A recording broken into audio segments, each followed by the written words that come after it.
Hello दोस्तों, जैसा कि अभी आप लोग का बिहार डीएलएड का एग्ज़ाम चल रहा है। तो बिहार डीएलएड के एग्ज़ाम में 16 अप्रैल 2024 को फर्स्ट शिफ्ट में जो भी क्वेश्चन पूछा गया था, हूबहू 100% रियल क्वेश्चन, एकदम सही क्वेश्चन लेकर आ चुके हैं। और आज के वीडियो में, आज की क्लास में हम लोग जो है इस सभी क्वेश्चन का एनालिसिस करने वाले हैं जो आपके एग्जाम में पूछा हुआ क्वेश्चन है। 16 अप्रैल 2024 के फर्स्ट शिफ्ट का ये क्वेश्चन है।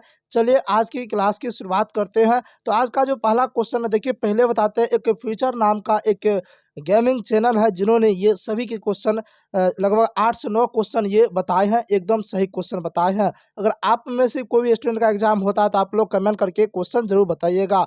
तो देखिए ये आपका क्वेश्चन हो गया, ये क्वेश्चन है जो कि आपके एग्जाम में पूछा हुआ है और ये आंसर है। और मैंने जो है एक्स्ट्रा पॉइंट के साथ भी, एक्स्ट्रा फैक्ट के साथ लेकर आया हूँ क्योंकि वहाँ से क्वेश्चन ज़्यादातर पूछा जाता है।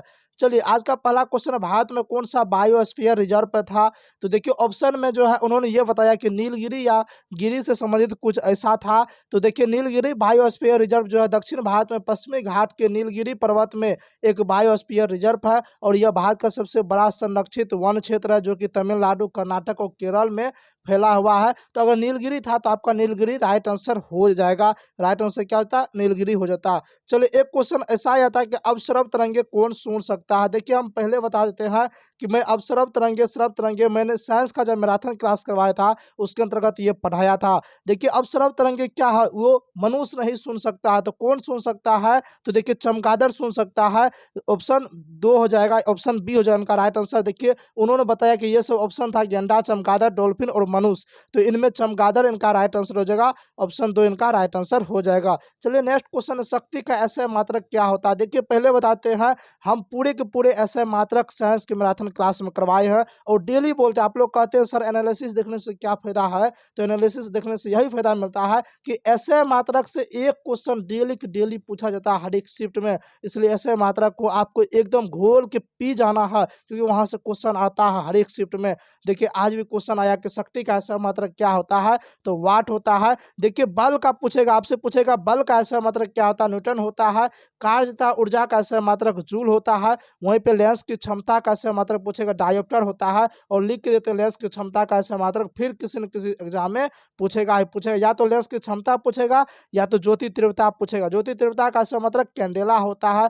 प्रतिरोधकता का ऐसा मात्रक ओम मीटर होता है। वहीं चुंबकीय फ्लक्स का ऐसा मात्रक वेबर होता है और कोणीय विस्थापन का ऐसा मात्रक रेडियन होता है। देखिए हम जो है सभी ऐसे मात्रक, महत्वपूर्ण ऐसे मात्रक जो है साइंस के मैराथन क्लास में करवा दिए हैं। प्लेलिस्ट बना हुआ है, वहाँ जाके देख सकते हैं। लेकिन यहाँ से भी हम कहते हैं एक क्वेश्चन आएगा, सिर्फ 4 क्वेश्चन से। एक तो आएगा लेंस की क्षमता का ऐसा मात्रक, अगर ये नहीं आया तो ज्योति तीव्रता, अगर ये नहीं है तो प्रतिरोधकता हो जाएगा और चुंबकीय फ्लक्स हो जाएगा। ये चारों में से एक क्वेश्चन चैलेंज के साथ कहता हूँ पूछा जाएगा। और अभी तक मैंने जिस जिस क्वेश्चन को बोला हूँ पूछा जाएगा, आप जाके वीडियो यूट्यूब पे उपलब्ध है, आप जाके देख लीजिए, वो सब क्वेश्चन पूछा गया है। देखिए अभी तक जो भी स्टूडेंट न्यू है तो आप एएसबी स्टडी जंक्शन चैनल को सब्सक्राइब कर लीजिए क्योंकि इसी तरह का हम वीडियो लेकर आते हैं, इसी तरह का एनालिसिस करवाते हैं। अभी से लेकर एग्जाम तक एनालिसिस करवाएंगे और जिनका एग्जाम हो गया है उनके लिए भी है कि कट ऑफ सब के बारे में सारा कुछ गाइडेंस मैं कर दूंगा। अगर आपको सरकारी कॉलेज नहीं भी होता तो कैसे सरकारी कॉलेज आप लोग कर पाइएगा, कैसे ले पाइएगा, वो सारा कुछ गाइडेंस करके हम बता देंगे। तो इसलिए चैनल को सब्सक्राइब कर लीजिए, आप लोग के लिए बहुत ही महत्वपूर्ण चैनल होने वाला है। चलिए क्वेश्चन नंबर 4 है कि संधि या समास का परिभाषा कुछ ऐसा करके आया था। देखिए उन्होंने ये बताया कि संधि या समास का शायद परिभाषा था या इससे संबंधित कुछ ऐसा क्वेश्चन करके आया था, लेकिन क्लियर नहीं बताया। तो ऐसा नहीं कि मैं आपके साथ झूठ बोलूंगा और कुछ से कुछ फालतू क्वेश्चन लिख दूंगा, ये बिल्कुल नहीं है। ऐसा कुछ आया था क्वेश्चन। तो इससे आपको यह समझ लेना है कि इस टॉपिक से भी क्वेश्चन आता है।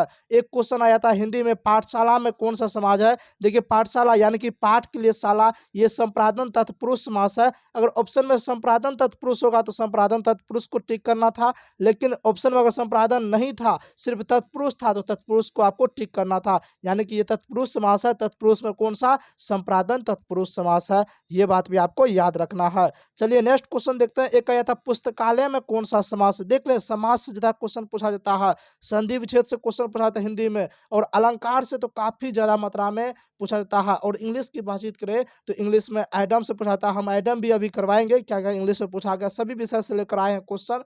और देखिए रीजनिंग का जो है एकदम आसान क्वेश्चन आ रहा है, आप लोग बना लीजिएगा समय मिलेगा तो। और मैथ का बात करें बहुपद से ज़्यादातर क्वेश्चन पूछा जाता है, त्रिकोणमिति से क्वेश्चन आता है, तो इस सब टाइप का क्वेश्चन पूछा जाता है। इससे आप लोग अंदाजा लगाइए यहाँ यहाँ से क्वेश्चन आता है वो सब आपको पढ़ के जाना है। एक क्वेश्चन आता है पुस्तकालय में कौन सा है, तो देखिए पुस्तकालय का समास विग्रह होता है, पुस्तक का आलय होगा क्योंकि इसमें दोनों पदों के बीच संबंध कारक छुपा हुआ है, तो इसका विभक्ति चिन्ह का के की है, इसलिए ये जो है संप्रादन तत्पुरुष समास हो जाएगा। अब रही बात आपके ऑप्शन में सिर्फ तत्पुरुष समास था तो तत्पुरुष समास को टिक करना था। एक आइटम आया था गेट इनटू का आइटम क्या होता है, गेट इनटू का आइटम जो होता है वो to become interested in something होता है। अब रही बात देखिए ऑप्शन के अकॉर्डिंग इसका ऑप्शन चेंज रहता है। आइटम का मुहावरा का अर्थ ये होता है कि एक मुहावरा रहता है उसका अर्थ अनेक होता है, इसलिए जो है इनका अब ऑप्शन के अकॉर्डिंग टिक करना था। बस आप लोग को जान जाना है कि गेट इनटू से एक आइटम आया था। और एक आइटम का क्वेश्चन ये आता है हरक्यूलन टास्क आया था, हरक्यूलन टास्क आइटम था जिनका होता है extremely difficult requiring the strength of A Hercules होता है, यानी कि उनका हिंदी होता है कठिन कार्य करना। हरक्यूलन टास्क का मतलब होता है कठिन कार्य करना, ये मुहावरा होता है। और रही बात कठिन कार्य से जो है हार्ड वर्क भी हो सकता है, ऑप्शन में कोई भी, यानी कठिन कार्य का इंग्लिश आपके ऑप्शन में दिया हुआ था, उसके अनुसार आपको टिक करना था। देखिए उन्होंने जो है 8 क्वेश्चन सेंड किए थे और सारा क्वेश्चन जो है अभी नहीं भेज पाए हैं, तो इसलिए जो है हम जो है एक प्रॉपर रूप से जो है एक मैराथन क्लास लेकर आ रहे हैं, बहुत 1 घंटा का वीडियो लेकर आ रहे हैं, जिसमें 1 तारीख से लेके यानी कि 1 अप्रैल से लेके 15 अप्रैल के बीच में, 15 अप्रैल के बीच में जितना भी क्वेश्चन पूछा गया, जितना भी फर्स्ट शिफ्ट सेकंड शिफ्ट में जितना भी क्वेश्चन पूछा गया, लगभग 600 से 700 क्वेश्चन हो जाएगा। सभी क्वेश्चन लेकर आ रहे हैं, सभी विषय का जो है एक ही वीडियो में लेकर आ रहे हैं, ताकि आप लोग को पढ़ने में सुविधा हो, याद करने में सुविधा हो। और देखिए बहुत सारा क्वेश्चन होता है क्या है, मेरे वीडियो बनने के बाद आप लोग कमेंट करके बोलते हैं ये क्वेश्चन आया था, तो वो सब क्वेश्चन हम नहीं करवा पाते हैं, इसलिए ये जो हम 1 तारीख से लेकर 15 अप्रैल का जो वीडियो लेकर आ रहे हैं उसमें सभी क्वेश्चन करवा देंगे। चलिए एक क्वेश्चन आया था यूरिया का रासायनिक सूत्र क्या होता है, देखिए बता देते हैं, पहले बता देते हैं कि ये जो है 15 अप्रैल का फर्स्ट शिफ्ट का क्वेश्चन, यहाँ से जो 15 अप्रैल का जो है फर्स्ट शिफ्ट का क्वेश्चन शुरू हो जाता है। वो सब 16 अप्रैल का फर्स्ट शिफ्ट का क्वेश्चन था, ज़्यादा क्वेश्चन नहीं भेजा गया था, और हम 15 अप्रैल के फर्स्ट शिफ्ट का क्वेश्चन नहीं करवाए थे कल, इसलिए 15 अप्रैल के फर्स्ट शिफ्ट का क्वेश्चन करवा देते हैं, आप लोग के द्वारा बाद में भेजा गया है, ठीक है। इसलिए आप लोग कमेंट मत कीजिएगा सर ये क्वेश्चन नहीं आया था, यहाँ से जो जितना नीचा है सभी है 15 अप्रैल के फर्स्ट शिफ्ट का क्वेश्चन है, ठीक है। एक क्वेश्चन आया था 15 अप्रैल को, यूरिया का रासायनिक सूत्र क्या होता है, तो NH2CO होता है, और आपको चैलेंज के साथ कहते हैं ये क्वेश्चन फिर रिपीट होगा, यूरिया का सूत्र क्या होता है, तो NH2CO होता है। ये आपसे ऐसा पूछेगा यूरिया में क्या नहीं होता है, तो नाइट्रोजन दिया रहेगा, हाइड्रोजन दिया रहेगा, और कार्बन दिया रहेगा, ऑक्सीजन दिया रहेगा, एक और कुछ दे देगा आपको। तो यूरिया में क्या सब होता है, नाइट्रोजन होता है, हाइड्रोजन होता है, कार्बन होता है, ऑक्सीजन होता है, ये सब यूरिया में पाया जाता है। काली मिट्टी का दूसरा नाम क्या है, तो काली मिट्टी का दूसरा नाम रेगुड़ मिट्टी है। ये क्वेश्चन भी 15 अप्रैल के फर्स्ट शिफ्ट को पूछा हुआ क्वेश्चन है।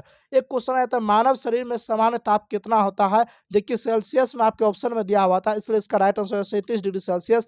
फ़ारेनहाइट में रहता है तो 98.6 डिग्री फ़ारेनहाइट हो जाता है, 98.6 फ़ारेनहाइट हो जाता है अगर फ़ारेनहाइट में दिया रहता तो।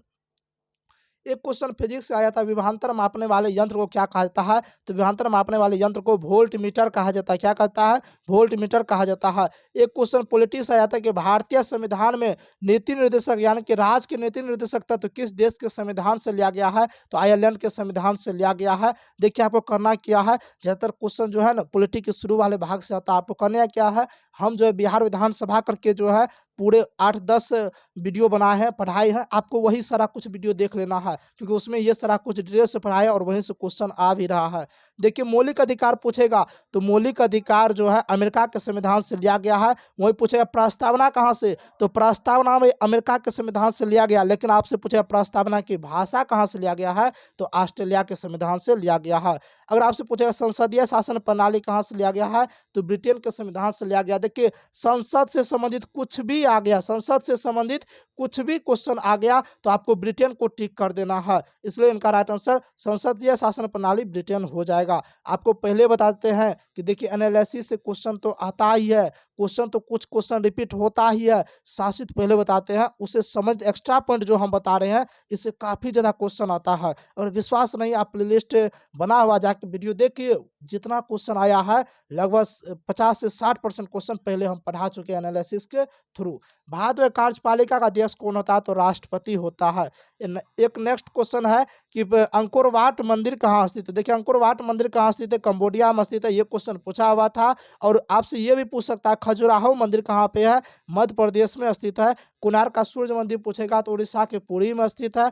वृद्धेश्वर मंदिर का निर्माण किसने करवाया था, राजराज प्रथम ने करवाया था। और चैलेंज फिर कहते हैं ये तीनों में से एक क्वेश्चन फिर पूछेगा किसी न किसी शिफ्ट में। एक क्वेश्चन आया था समवर्ती सूची का प्रावधान किस देश के संविधान से लिया गया। देखिए समवर्ती सूची सिर्फ और सिर्फ पूछेगा तो ऑस्ट्रेलिया आपको टिक करना है, लेकिन आपसे पूछेगा संघ सूची, राष्ट्र सूची, समवर्ती सूची तीनों पूछ देगा तब आपको भारत शासन अधिनियम 1935 टिक करना है। यहाँ आप लोग ध्यान दीजिएगा, अगर आपसे पूछेगा कि राष्ट्र सूची, संघ सूची, समवर्ती सूची तीनों का प्रावधान पूछेगा ऑस्ट्रेलिया हो जाएगा। और आपसे पूछेगा कि सिर्फ और सिर्फ समवर्ती सूची का प्रावधान किस देश के संविधान से लिया गया है, तब आपका ऑस्ट्रेलिया हो जाएगा। तीनों पूछेगा भारत शासन अधिनियम 1935 हो जाएगा। देखिए संघ सूची, राष्ट्र सूची और समवर्ती सूची का जो चर्चा है 7वीं अनुसूची में किया गया। किसमें, 7वीं अनुसूची में किया गया है।